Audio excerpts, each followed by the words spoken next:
All right, let's jump right in.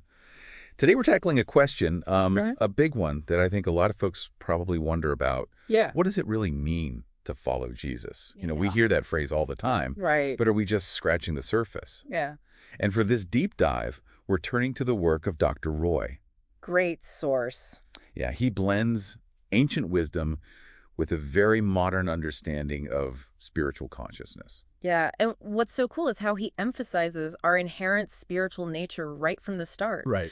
He calls us visible spirit, which I love. Oh, yeah. It immediately makes you think about this differently. Totally. Yeah. It's not just about believing in something outside ourselves. Mm-hmm. It's recognizing we are something incredible right here, right now. Like we've had these superpowers all along and we just forgot. Yes, exactly. Okay, so with that in mind, how does Dr. Roy's idea of 7 levels of consciousness fit into all of this? It's how he kind of maps out what this following really looks like.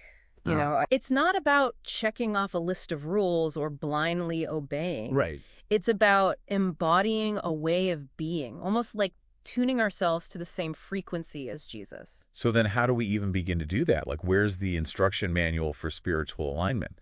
Well, that's where Dr. Roy's concept of the fall comes in. Okay. But, and this is important, he's Yeah. not talking about the traditional, Adam and Eve, apple in the garden kind of thing. Gotcha. He suggests it's more of a lapse in awareness, like as spirit identity. Okay, so less about a literal event, more about disconnecting from our true nature. Exactly. And these 7 levels are kind of like a roadmap back to that connection.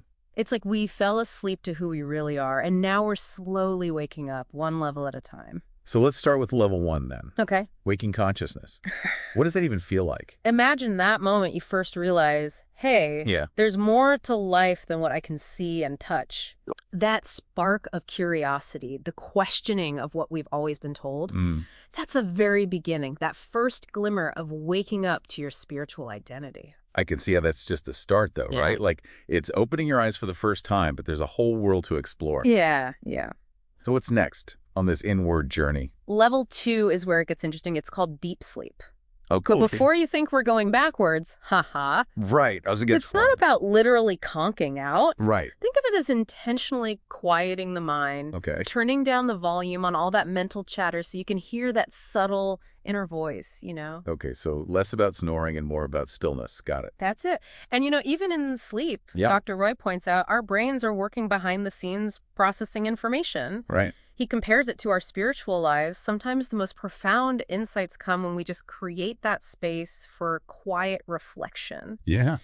And speaking of which, he tells this fascinating story about a dream Ooh, a dream. I got to hear this. I love dream stories. so vivid. He describes traveling to Africa, experiencing the culture, everything. Wow. But he's never actually been there physically. No way. He believes it was a journey he took in this deep sleep state, Really? accessing knowledge beyond the physical, So it's like our potential is so much greater than we realize. Exactly. That leads us perfectly to level 3. Dreaming. Well, of course, we couldn't talk about consciousness without getting into dreams. And for Dr. Roy, they're not just random neuron firings, Right. He sees them as a channel for divine communication, a way to receive guidance. Interesting. He even points to figures in the Bible, like Joseph, Pharaoh, big decisions, warnings, all coming through dreams. It reminds me of how some ancient cultures saw dreams as messages from the gods. Right. So are we saying everyone should start analyzing their dreams like they're reading tea leaves? Not quite that literally, but Well, Dr. Roy does offer some cool practical advice.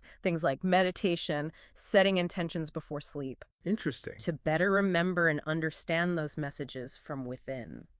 It's like purposely opening up that inbox of our subconscious. Yeah, exactly. Okay, so we've woken up, gone deep within, received messages in our dreams. Where does this spiritual staircase lead next? It's the 4th level, divine consciousness. Or, as Dr. Reedy also calls it, silence. Silence. Mm.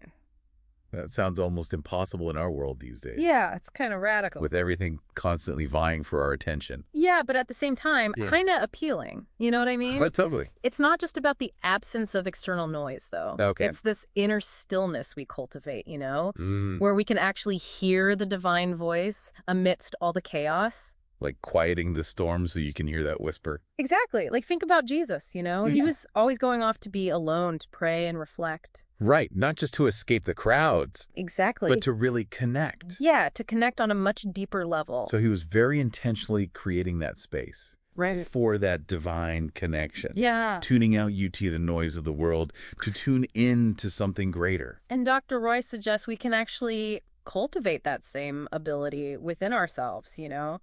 But how? I mean, It's not always easy, I'll grant you that. right. But the more we practice quieting the mind, the more we open ourselves to divine inspiration. He even compares it to deep sleep, right? Yeah. Saying that in both states, we kind of become less aware of the external world and more attuned to what's happening inside. It's like our senses shift, you know? It's like when you're deeply asleep, Yeah. you're not as bothered by sounds around you. Yeah. Similarly, when we cultivate this inner silence, we're less reactive to the drama of the world, less caught up in the emotional roller coaster of everyday life. It's like creating a buffer, almost, Yeah. between yourself and the chaos. So we can respond with wisdom and peace instead of just reacting impulsively. And it's interesting he connects this to the role of pastors, too. Oh, yeah. How so? Well, he's actually quite critical of those who emphasize control or dogma over genuine spiritual guidance. He says pastors should nourish their followers with understanding, not just a set of rules. I like that. Yeah, he even quotes Ezekiel, who condemn those who feed themselves but neglect their flock. Ooh, that's a powerful image. Yeah, it's like, you know. It makes me think of the difference between pointing someone to a beautiful landscape and handing them a paint-by-numbers kit. Oh, wow, I love that. One is inspiring, the other just restricts. That's a great analogy. So Dr. Roy is calling for something much deeper, right? Guiding people toward that good pasture we were talking about earlier. Exactly. It's about empowering people to connect with the divine within, not just dictating beliefs or rituals. And this empowerment leads us to the next level. The fifth level. Witness consciousness. It is not I, as he calls it. It is not I. Now that sounds really intriguing, almost mystical. It is. It's a profound shift. Imagine becoming the observer of your thoughts and emotions, rather than being totally swept away by them. It's realizing your true self is not your ego or personality. Yeah. It's the pure awareness that witnesses it all. It's like taking a step back from the screen of our minds. Yes. And watching the movie without getting caught up in the plot, detaching from the drama. That's an excellent way to put it. Right. And he uses the Apostle Paul as an example of this, you know. After his encounter with Jesus, Paul declares, "It is no longer I who live, but Christ who lives in me." Wow. Powerful, right? Really powerful. He recognized that his true identity wasn't just his individual ego, it was something much greater. Connected to the divine. Right. And you're saying this is something that's possible for everyone. It's about cultivating that awareness, that witness consciousness, where we see our thoughts and emotions come and go without identifying with them. It sounds so freeing, you know, to be free from that constant chatter of the ego. So where does this liberation lead? What's the sixth level on this journey? So as we detach from that ego, where do we land? What's next on this staircase? It's a level Dr. Roy calls plural of father. Plural of father. Yeah, he links it to God consciousness. Okay. It's about recognizing that interconnectedness of everything, seeing the divine reflected in all beings, you know? Plural of father, I'm picturing like this vast network, everyone connected. Exactly. Reflecting different aspects of that one divine source.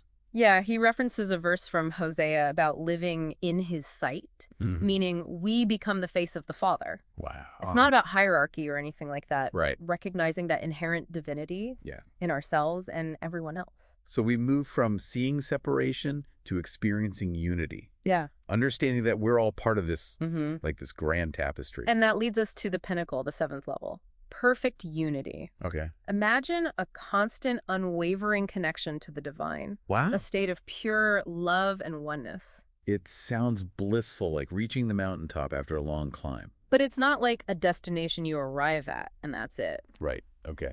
He emphasizes it's an ongoing journey, you know, a deepening of that connection moment by moment. It's not about seeking some far-off future state of perfection. It's about transforming our present experience right here, right now. And that's where his interpretation of atonement comes in. Yeah.